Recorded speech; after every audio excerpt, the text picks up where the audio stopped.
Oi, Eli, bom dia. Bom dia a todas e a todos e a todes. Bom dia, Emi. Bom dia, assistentes. Eu gostaria de, nesse dia, até com certa tristeza, né, fazer a introdução desse nosso programa, desse nosso momento, porque nesse momento, exatamente agora aqui na LESC, eu estou aqui no corredor das comissões, não dá para ir no corredor das comissões, sair da reunião agora, só para fazer a introdução nesse momento, por conta de que está havendo uma reunião importante com o Conselho Nacional de Assistência Social, o Conselho Estadual de Direitos Humanos e outros conselhos, e também com a administração Topázio, referente à população em situação de rua aqui de Florianópolis. Essa reunião, com certeza, vai ser motivo de um outro momento para a gente falar desse tema, mas eu gostaria de introduzir agora aqui o que eu preparei para hoje para vocês, com muito carinho, e também dizer que foi impactante o momento ontem, durante o dia todo, que eu colhi junto a mães e a pessoas que estão participando agora, nesse momento também, desde o dia 14 até hoje à tarde, do 7º seminário nacional da rede de mães que têm filhos, vizinhos, parentes, sobrinhos, netos, irmãos, esposos, inclusive, vítimas da tortura estatal, das violências praticadas pelo Estado brasileiro nos seus diferentes níveis, né? Em âmbito federal, em âmbito estadual e também em âmbito municipal. O que eu quero dizer com isso? Que a partir desse momento, as meninas vão estar aqui passando para vocês relatos muito, muito significativos, que estão colocados numa ordem não de importância, porque todos são importantes, né, mas numa ordem lógica, assim, abrangendo alguns temas. Vou dar de arrancada dizer que tem a ver com saúde dentro dos ambientes de encarceramento, tem a ver com tratamentos degradantes, tem a ver com tortura, tem a ver com ausência do cumprimento da lei de execuções penais brasileira, tem a ver com desrespeito à Constituição, desrespeito ao ECA, que é o Estatuto da Criança e Adolescente, entre outros elementos, digamos, jurídicos, né, legislação, decisões, acórdãos, e etc., recomendações, inclusive, no que diz respeito às pessoas em situação de encarceramento no país, seja nos CASEPs, que são os centros socioeducativos provisórios, seja nos CASES, socioeducativo já em cumprimento de medida socioeducativa de internamento, seja também nos encarceramentos em penitenciárias, em colônias penais, em presídios, onde for. Então, esse é um espaço para a gente refletir e para a gente pensar que poderia ser conosco. E eu sempre me pergunto, onde foi que o ser humano parou? Onde foi que o ser humano deixou de ser humano e passou a tratar os seus semelhantes à revelia da lei, à revelia da sua condição, da sua dignidade, né? E passou a agir dentro de um sistema educado para amedrontar, para oprimir, para degradar e para transformar pessoas não em seres humanos melhores, mas em seres humanos machucados, adoentados, até situação de extrema, né, situação extrema de perda das suas próprias vidas físicas. Então, eu deixo com vocês aí, muito pesar, repito, né, que eu estou agora nessa reunião aqui com a administração e vários conselhos presentes, o Ministério de Direitos Humanos, o Ministério da Assistência Social aqui representado, Defensoria Pública, Ouvidoria da Defensoria Pública, os movimentos sociais, os conselhos municipais aqui de Florianópolis e também os conselhos estaduais que foram convidados a nosso pedido, né, a que estivessem também sendo acionados, que são os conselhos da Assistência Social estadual, o Conselho de Segurança Alimentar e Nutricional também estadual. Muito obrigada, peço desculpas, mas acho que o conteúdo aqui é para reflexão, eu tenho certeza que vocês vão estar aproveitando e levando também para os seus ambientes de trabalho, as suas famílias, né? Para a gente poder construir um pouco mais e transtornar o sistema, repito, para a gente poder ter uma sociedade com mais paz, com mais saúde mental, né, mais saúde espiritual e assim por diante. Muito obrigada, gente, eu peço para me retirar, entrego para você, Sofia, a gentileza, né, de passar para nós esses vídeos que foram resultado de diálogos com mães, como disse, participando do encontro, do 7º Encontro Nacional aqui em Florianópolis, nesses dias, que vai até hoje à noite.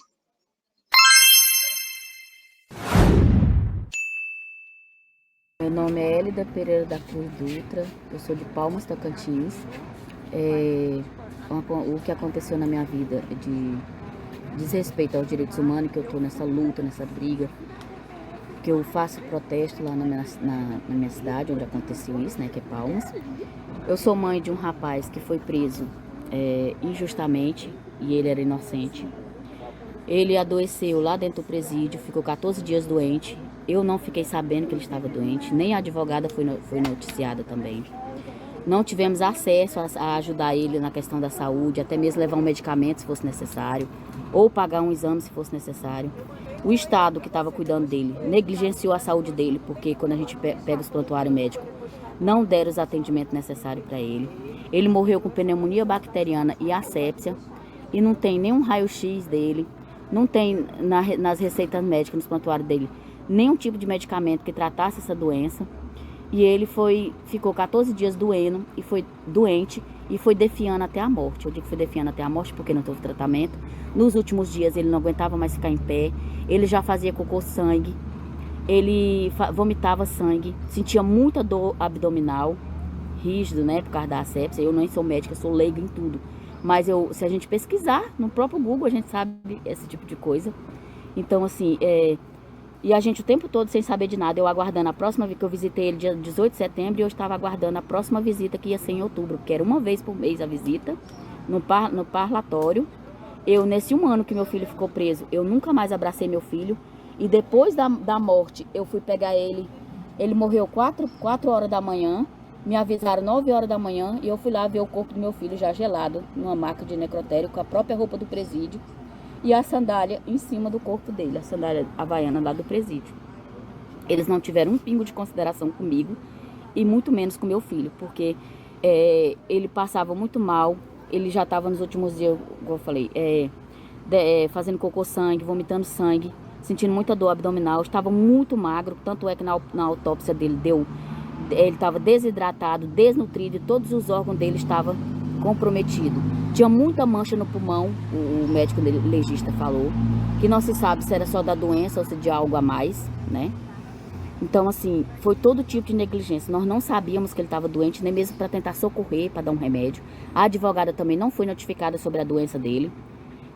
No último dia, que foi o dia que ele faleceu, chamaram o SAMU 2 vezes. Uma das vezes o SAMU falou que o estado de saúde dele era muito grave, que tinha que levar ele para o hospital.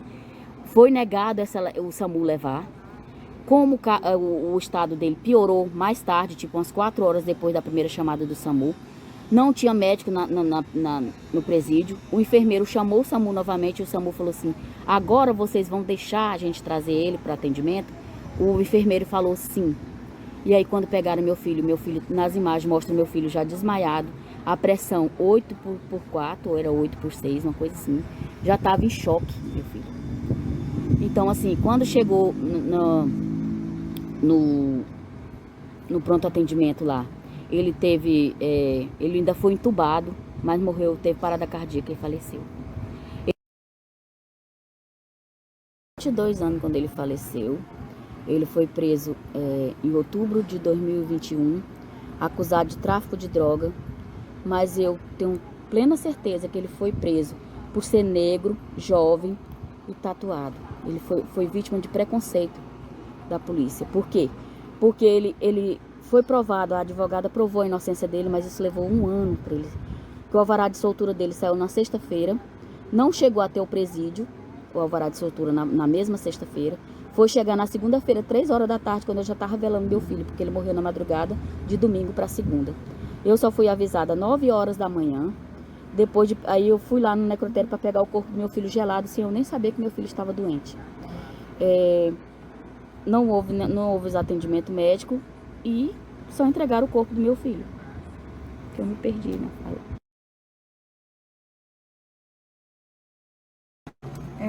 Me chamo Gleice de Carvalho Amarante. Eu sou do Rio de Janeiro. Eu faço parte de um movimento de mães chamado Amar. Esse movimento ele foi fundado em 2002 através de uma mãe chamada Conceição Paganelli. Ele foi fundado em São Paulo e através de um dos filhos dela, né, que passou pelo sistema socioeducativo. Ela teve muita dificuldade para poder visitar, para poder saber o que levar, e ela resolveu fundar esse movimento de mães. Esse movimento ele veio para o Rio de Janeiro e quem assumiu foi a Valéria Gomes de Oliveira, que também teve um dos seus filhos, né, que passou pelo sistema. E o filho da Valéria, antes de falecer, ele pediu para a mãe que não abandonasse a molecada. Em 2019, foi quando meu filho passou pelo sistema e todas essas dificuldades que elas tiveram, eu tive também. Para poder visitar, para poder ter informação, né, para saber o que estava acontecendo com ele lá dentro da unidade.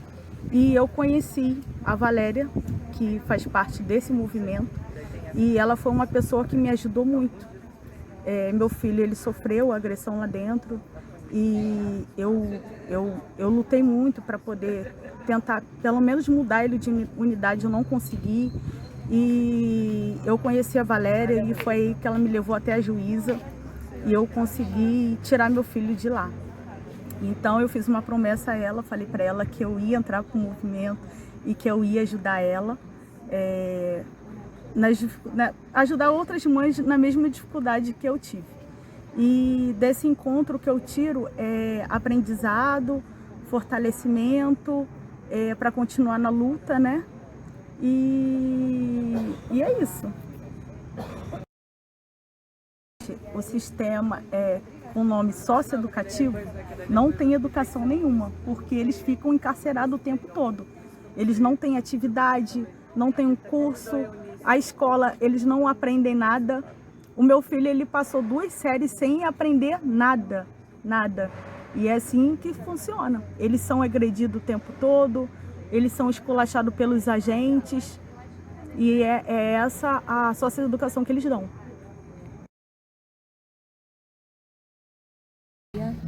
Eu me chamo Aldemira, sou mãe de uma das vítimas, uma das mais recentes vítimas da violência do Estado, do jovem Marco Aurélio Vinhote Castro, da cidade de Manaus.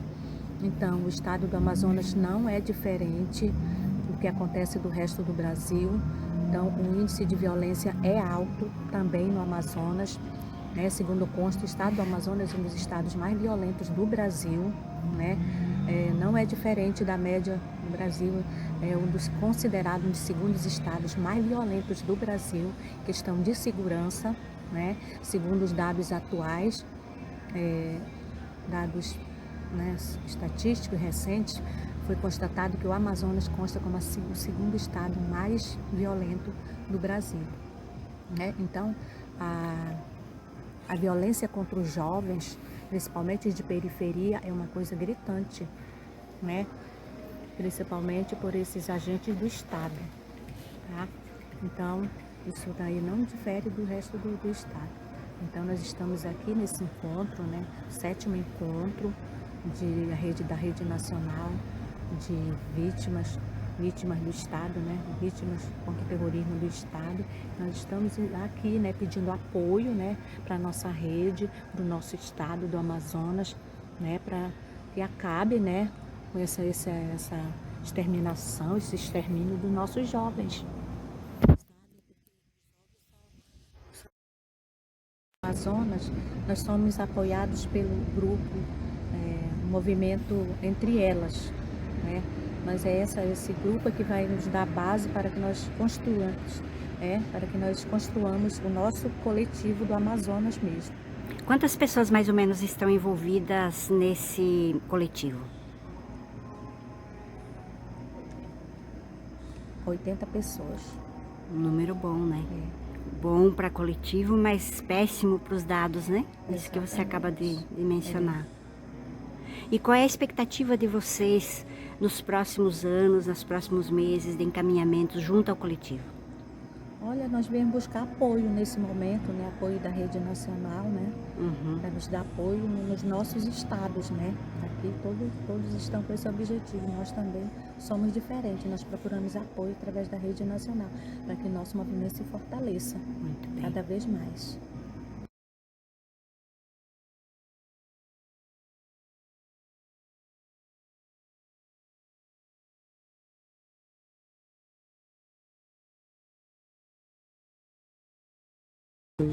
Sou moradora do Complexo do Chapadão, no Rio de Janeiro.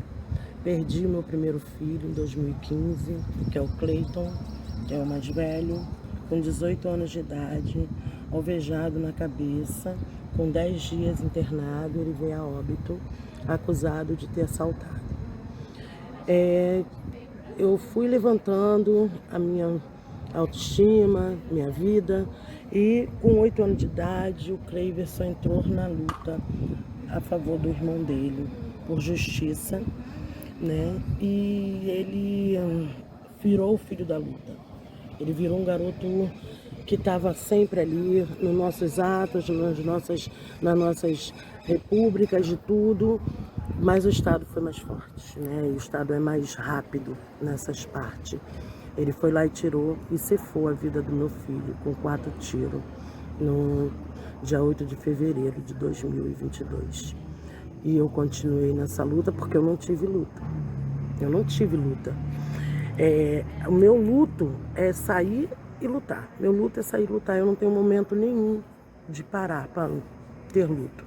Então hoje eu estou aqui no Encontro Nacionais de Familiares e Vítimas, né, tentar mais uma vez levar, né, para o mundo que a gente precisa de ajuda para fazer justiça para os nossos filhos.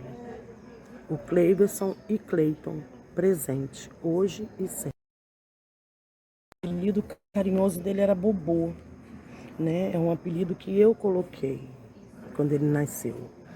Então ele estava entregando o lanchinho dele, né, parado na rua, e o policial que matou meu filho supostamente achou que ele ia assaltar e deu 4 tiros no meu filho sem direito à defesa dele.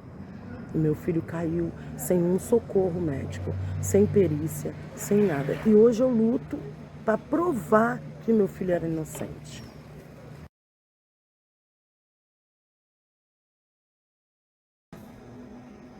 Então, eu sou Priscila Serra, sou articuladora da Agenda Nacional pelo Desencarceramento. Hoje eu estou no Amazonas, né? Sou amazonense e articulo as frentes do Norte, né? Aqui no encontro da Rede Nacional de Mães Vítimas do Terrorismo do Estado, a Agenda Nacional apoia, porque os caminhos se cruzam. Hoje a realidade do sistema, a realidade do Estado é que procura pessoas, a gente é alvo, né? O sistema é para pobre, preto, periférico. Então, ou eles tombam a nossa juventude ou eles prendem a nossa juventude. Então, no nosso entendimento, o caminho se cruza. Tá? Estamos todas nós lutando pelo direito dos nossos jovens de ir e vir, de existir, de viver e de conseguir constituir suas histórias. E a realidade que a gente vê hoje é essa violência do Estado armado, ocupando periferias, ocupando favelas, e o alvo é certo, né? Nossos filhos, nossos sobrinhos, primos, amigos. Então, enquanto Agenda Nacional, a gente pauta o desencarceramento, né? Outras medidas de prisões, outras alternativas, porque a superlotação é um dado gritante no nosso país, tanto de homens quanto de mulheres, né? E aí a gente fica se questionando, a gente não pode só lutar e trazer à tona o que está acontecendo dentro do sistema prisional. Agora a gente vive a realidade de ocupações dentro das periferias e ocupações para matar ou prender. Então a gente está apoiando e apoia, e a rede apoia a gente também, porque ou a mãe vira a mãe do luto ou vira a mãe do cárcere, e a gente só quer que os nossos filhos vivam, né? Então a gente precisa resistir para eles existirem. Então as lutas se cruzam, assim como a Rede de Mães é um movimento de mães, a Agenda Nacional também é um movimento de mães. De desencarceramento, a gente está falando que hoje as pessoas que estão presas, majoritariamente, são pessoas presas provisórios no nosso país. E isso causa superlotação. Preso provisório são pessoas sem sentença, são pessoas acusadas, que estão esperando um julgamento do Estado. E essa pessoa está superlotando. Então a gente luta pelo desencarceramento, que no nosso entendimento, desencarceramento são medidas alternativas que já está previsto na LEP. E hoje a gente não vive essa realidade de buscar medidas alternativas. A única medida que é dada para pessoas da periferia e de favelas e negros, e principalmente de jovens, é o encarceramento. É tortura, é sequestro, porque prisão, a pessoa é pega e levada a uma delegacia. Hoje, os nossos jovens são pegos e somem com eles. E aparecem na delegacia, a gente consegue achar depois de horas, de 5, 6, 7 horas, da pessoa que ela foi abordada. Né? Isso é importante que se diga. Hoje a gente está vivendo uma realidade de sequestro, porque isso é sequestro. E quando chega na audiência de custódia, é mantida a prisão com um flagrante que a gente não consegue entender. E aí isso, qual é a medida alternativa que eles proporcionam, que eles pensam, que eles trazem? A gente vive um sistema judiciário que não atua com uma medida alternativa. Então, o desencarceramento para a gente são medidas alternativas para cumprimento de sentença e principalmente para tirar essa superlotação do sistema prisional, que são as pessoas presas provisoriamente. De garantia de direito de pessoas presas, né? E é engraçado como eles falam deveres e direitos, né? E a gente vê hoje que o dever é a militarização da administração das unidades prisionais no Brasil. E essa militarização acaba levando o discurso que eles trazem para fora de guerra contra as drogas. E esse discurso é para além de pessoas encarceradas, atravessa os muros dos complexos e atinge diretamente familiares. Por que eu digo isso? Porque hoje, no nosso país, as mães são proibidas de levar uma comida, um remédio, um agasalho, um café, um Nescau. A gente vê hoje a realidade de familiares do cárcere é entrar numa unidade prisional e ver nossos filhos definhando. E aí eu estou falando de desnutrição mesmo.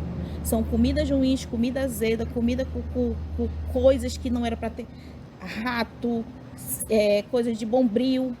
Então, tudo isso, essa garantia de que o Estado supra a necessidade de uma pessoa encarcerada, para a gente que desce um quadrante de uma unidade prisional, é uma ofensa, machuca. A gente tem meninos, filhos, que morreram dentro pela negligência médica.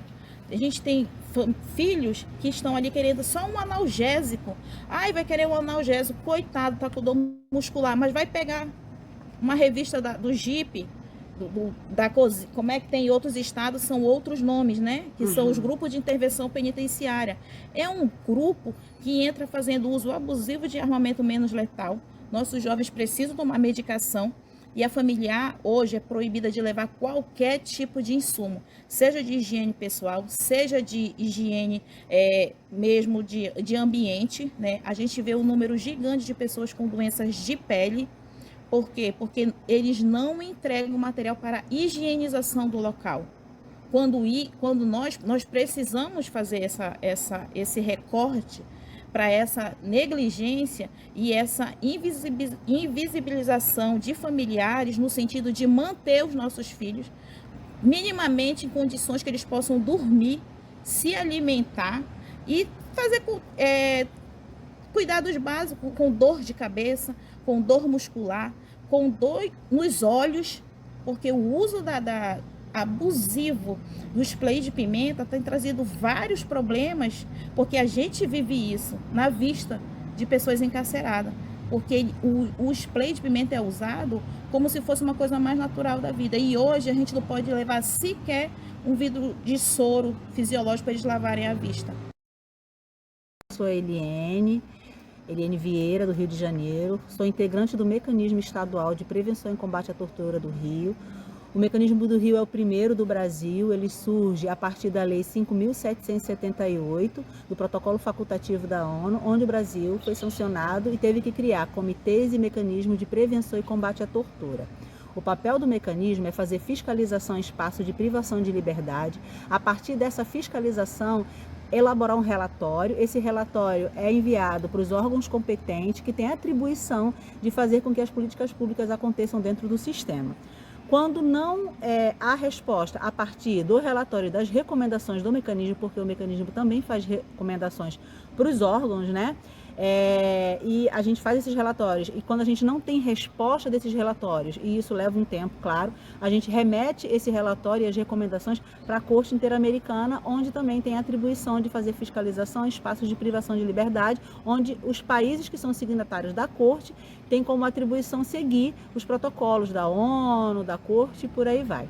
Enquanto perita do Mecanismo do Rio, o meu papel surge a partir da minha vivência enquanto movimento de mães e familiares vítimas de terrorismo de Estado e enquanto Agenda Nacional pelo Desencarceramento e Frente Estadual pelo Desencarceramento.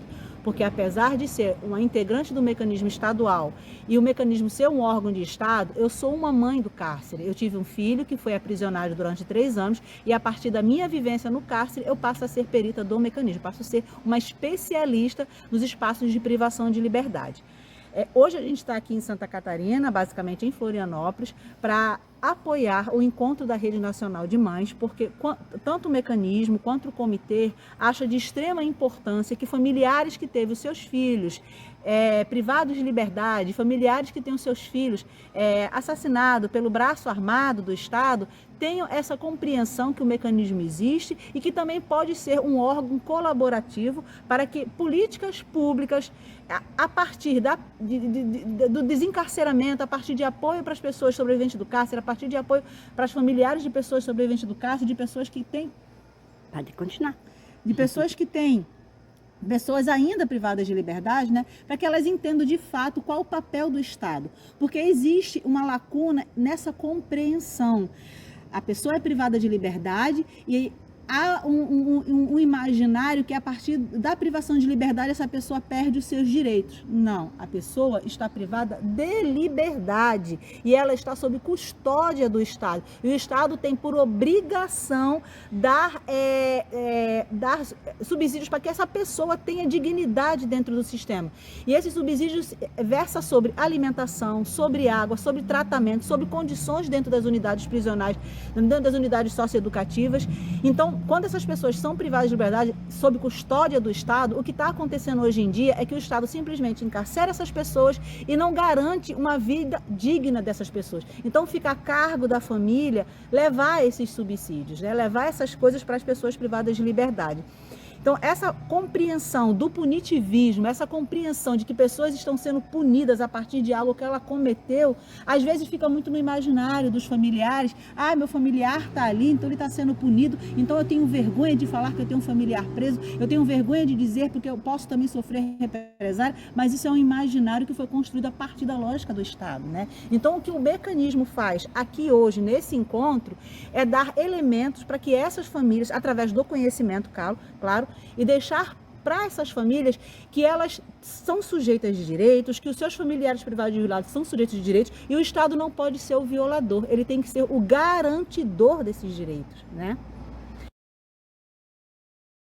A importância do mecanismo apoiar a Rede Nacional de Mães é, de fato, mostrar para essas famílias que elas são sujeitas de direito, que os seus direitos, a dignidade delas tem que ser garantida por quem elas elegeram, que são os parlamentares, que são os governadores, que são que é o executivo desse país, né? Que é a presidência, os governos, os parlamentos e tudo aí vai. Então, essas pessoas que aqui estão são pessoas que votaram neles. Então, se votaram neles, eles têm que ser os garantidores desses direitos, né? Então, como é que a gente faz isso? A gente faz encontros como esse, faz rodas de conversa para que essas famílias tenham o conhecimento do que é uma privação de liberdade, do que é ser um familiar nesse espaço que já é tão perverso, já é tão doloroso, né? E que essa família, apesar de ter um parente privado de liberdade, ela não deixou de ter a sua dignidade, não deixou de ter o seu direito. Então, é essencial, é primordial que seja implementado comitês e mecanismos em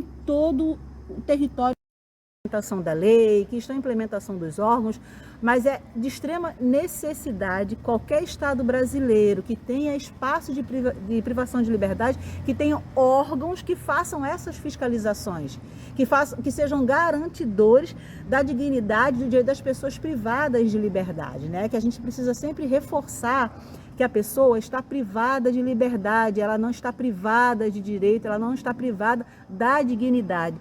E por ela estar privada de liberdade, estar sob custódia do Estado, é dever do Estado garantir essa dignidade, né? Do cárcere, o que eu gostaria de deixar para outras mães que em algum momento na vida teve a infelicidade de passar pela mesma situação que eu, é que não desista do seu parente, não desista do seu filho, não desista do seu amor, não desista do seu primo. Se você é pai, se você é tio, se você é irmão, se você é tia, se você tem um parente privado de liberdade, você não desista dessa pessoa, porque a família, apesar de a gente ter várias formas de ter família, um amigo pode ser uma família, duas pessoas do mesmo sexo pode ser família. Então, apesar de a gente ter várias formas de ser família, a família precisa do alicerce. A pessoa privada de liberdade necessita desse alicerce, necessita desse amor, dessa compreensão, desse carinho. Então, essa pessoa privada de liberdade, ela não é um monstro, como o Estado gosta de falar, né? Ela é o amor de alguém e ela pode ser o seu amor. Então, se você tem um amor privado de liberdade, não desista dele. Não permita que o Estado transforme ele num monstro. Seja o alicerce dessa pessoa. Oi, bom dia. Meu nome é Ana Valesca, né? Estou perita do Mecanismo Nacional de Prevenção e Combate à Tortura.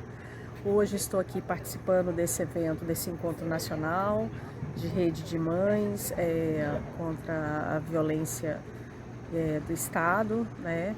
Um encontro muito importante que acontece anualmente em cada estado do Brasil, né? Elegem acontecer esse evento em cada estado, para nós discutirmos sobre a violência estatal, né? A atuação das polícias, né? E principalmente aqui a gente também ouve aqui também relatos, né, de mães que perderam seus filhos, jovens inclusive, por conta da violência dos agentes estatais, né? Aqui nesse encontro, enquanto mecanismo, a nossa contribuição, o Mecanismo Nacional, é também de acompanhar os dados, os levantamentos que são trazidos aqui, inclusive de investimentos de recursos, né, em segurança pública. Inclusive, nos últimos anos, a gente tem observado o quanto tem aumentado no investimento de recursos públicos, na compra de equipamentos, armamentos de segurança pública, dinheiro que poderia ser investido melhor em outras políticas públicas de garantias e segurança a outros direitos, direito à saúde, ao cidadão, né, à sociedade, direito à educação, né? E então também a gente está discutindo isso, como também os dados, como vem aumentando nos últimos anos a violência, né, do Estado, né, contra jovens, principalmente jovens negros, né, e também a atuação, né, da polícia,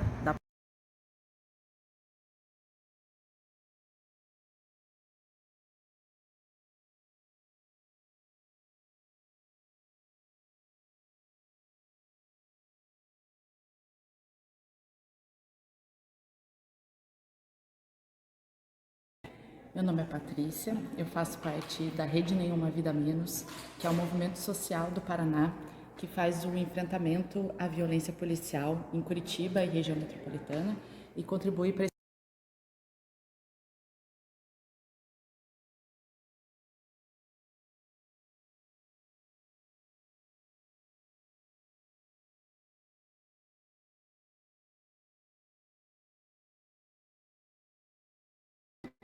Meu nome é Patrícia.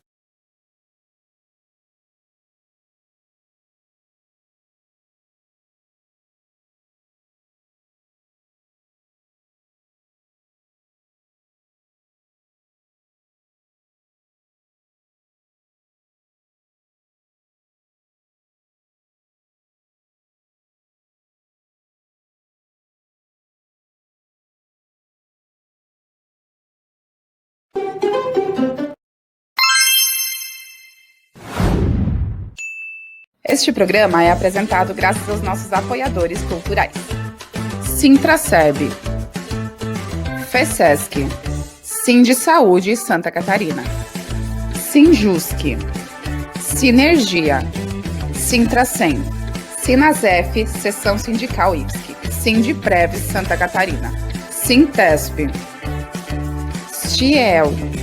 Seja um apoiador cultural. Ligue para 499-8808-5438.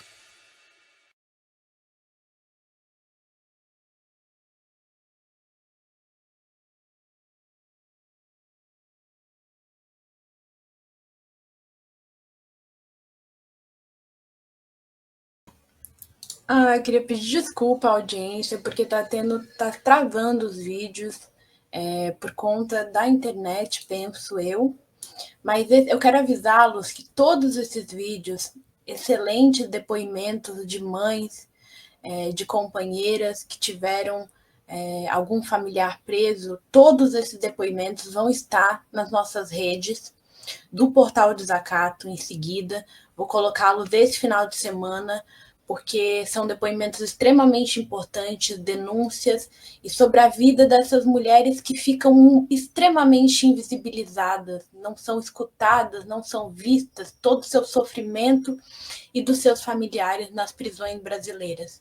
Então, eu peço desculpas que o último relato, na verdade, esse era o último depoimento da Patrícia de Curitiba, do Paraná, não foi veiculado aqui, mas todos eles estarão nas redes do Portal Desacato. Um abraço, um ótimo final de semana, uma ótima sexta-feira para vocês e nos reencontramos na semana que vem com mais programação da Manhã com Dignidade e da Noite Livre do Portal Desacato. Um abraço. Produção Portal Desacato. Realização Cooperativa Comunicacional Sul.